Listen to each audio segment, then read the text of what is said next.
Okay, welcome to this A-level anthology analysis of Section 6, Michael Wilcockson's Ethics of Euthanasia.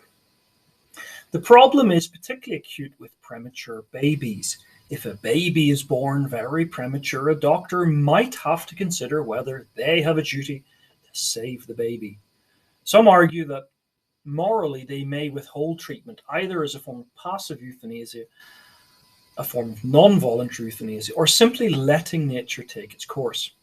Morally, if they engage in treatment and then decide to withdraw treatment on the grounds that the baby will no longer have a worthwhile life, it may no longer be considered indirect killing, but an act of active, non-violent, non-voluntary euthanasia or murder. This is from Singer's Rethinking Life and Death, 1994.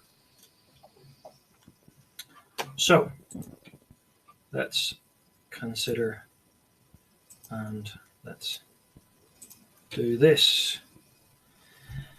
When he says the problem is particularly acute, is he over-egging, over-emphasizing the case to make the pro-choice argument, or is he just quoting uncritically Peter Singer? Or perhaps a third option, is it only really a particularly acute issue for the pro-choice view that's based on autonomy? So is this a significant ethical issue?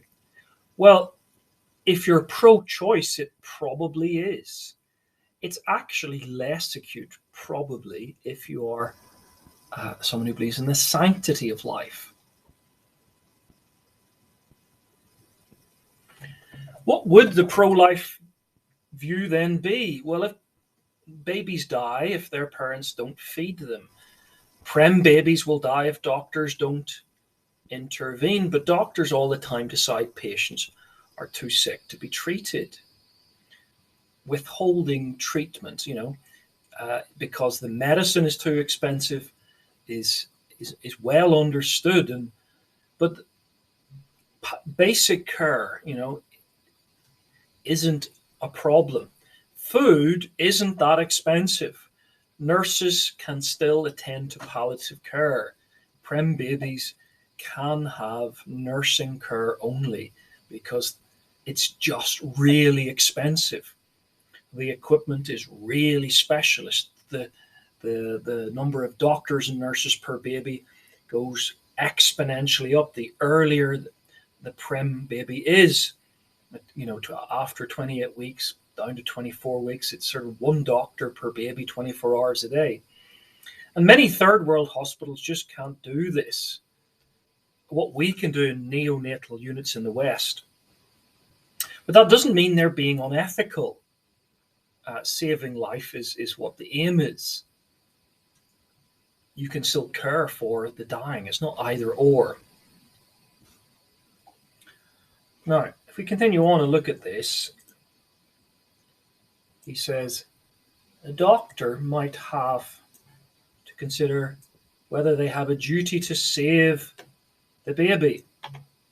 Yes, some argue that morally they withhold treatment. Now, who's the some here? Who's the some? This is the 1990 Catholic statement that withholding treatment isn't the same as passive euthanasia. Now, as a form of passive euthanasia, certainly Catholics wouldn't say that. Singer does. Singer says if you withhold treatment, that's equivalent to euthanasia. Catholics disagree. Is it euthanasia, or is it just simply letting nature take its course? And as nature takes its course, we just do basic palliative care. We give food and water. And that being something that holds the dignity of the baby. So what's your view? Is it really an acute case? Well, I guess if you are a quality of life thinker, if you agree with Singer, it's all about autonomy, then there's no real difference between withholding treatment and euthanasia.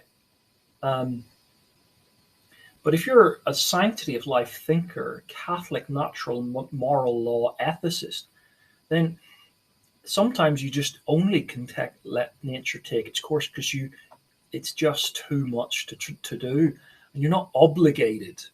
It's not to do this. And we might ask, does Wilcockson and behind him perhaps Singer here presents what a false dichotomy between intensive treatment or no treatment? Just what is the duty of doctors and nurses? It isn't to keep people alive at all costs. It's to treat people with ways that are dignified, at least according to, and to do no harm, according to the old Hippocratic Oath. But when you introduce the element of interests, well, whose interests? The baby's interests, the parents' interests, the doctor's interests, the government or the taxpayers' interests becomes problematic. So the Catholic would ask the question, is there any difference between withholding treatment after not trying to save life and acting to do all you can to save life, then withdrawing treatment? Well, maybe there is.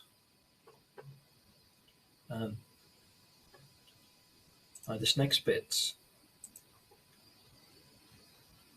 we talked about withdrawing treatment. Baby will no longer have a worthwhile life. Well, why? What's the intention? What's the reasoning about the withdrawal? Does it add up to voluntary euthanasia or murder? So the details matter. What do we mean by treatment? Is it food, water, pain relief? Do we mean by treatment expensive, burdensome, very advanced medical intervention?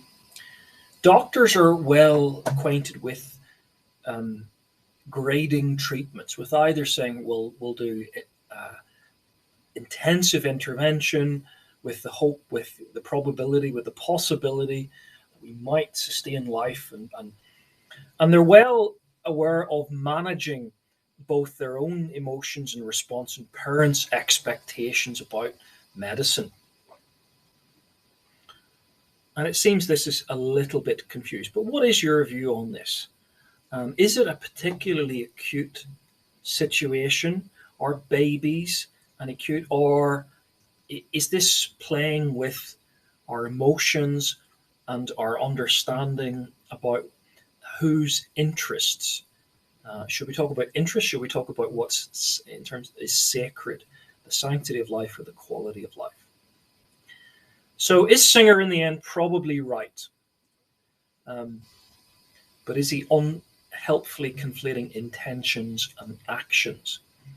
It may no longer be considered indirect killing, but an act of non-voluntary euthanasia. So withholding treatment is not an act of indirect killing. It never is or never was. But then it is an act of non-voluntary euthanasia. It's hard to say if you withhold intensive treatment as that is an act of non-voluntary euthanasia.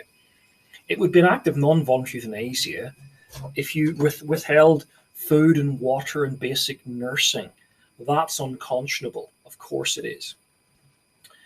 So what is the slippery nature of this term, letting nature take its course? Well, is letting nature take its course stopping food and hydration? Or is it anything more intensive like ventilation or, blood transfusions and everything else? And do we have to strive to keep alive, as the poem we looked at in the last anthology section says? What's your view? So this has been section 6.